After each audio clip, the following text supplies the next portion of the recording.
Well, a paving project on Highway 24 in Teller County will gear up soon. I have already had to sit in this traffic one Sunday coming home from the mountains, so it is pretty impactful already. Yeah, it's having significant impacts on a lot of drivers, especially for this summer travel season. CDOT will repave 12 miles of Highway 24 from just west of Woodland Park to just east of Florissant. It's a busy road already. It's a $12 million project to make it better.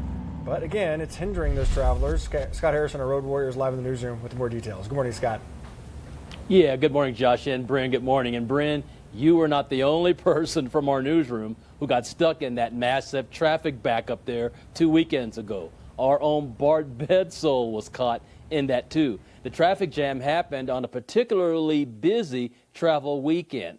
Now, it wasn't a pleasant experience for anyone caught that day in that traffic. In fact, Bart recorded video of the slow traffic. There it is right there on that narrow two-lane highway. No rest stops along there. He says that the worst of it was eastbound on Highway 24 toward Colorado Springs between Florissant and Divide. That's about an 8-mile stretch. Bart says that stretch took an hour to cross instead of the normal 10 minutes. Once he crossed the Highway 67 intersection, though, the traffic began to open up. But since crews don't work on the weekends, everyone's wondering why the traffic was so slow. I actually got stuck in that traffic. It took me 4.5 hours to get from Woodland Park to Lake George.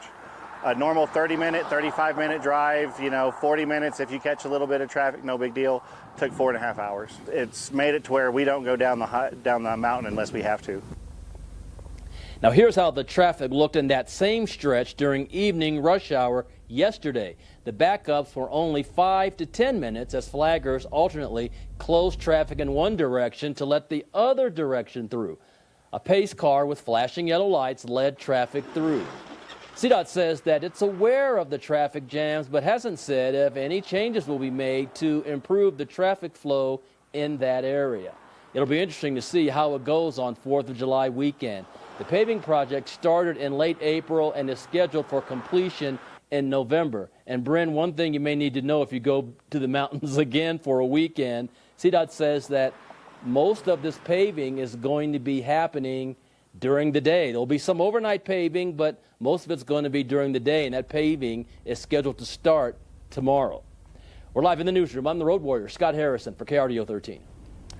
Bryn says that you spoke with Chevy's family last week, and they were visiting from Ohio and the Pennsylvania area, I believe, and they said it's the most construction they've ever seen. They said there was so much going on and the pothole problem, and it was just kind of crazy to witness. So a lot of people take 24 to avoid I-70. I think with the paving happening in Divide and on 24 might be impactful to potentially go the other way and not take the back route. So from Teller County to eastern El Paso County, wherever you might be, Fremont County, you name it, Pueblo County, if there's road work happening or should be happening, tell Scott all about it. He'll update you. Road Warrior at KRDO.com.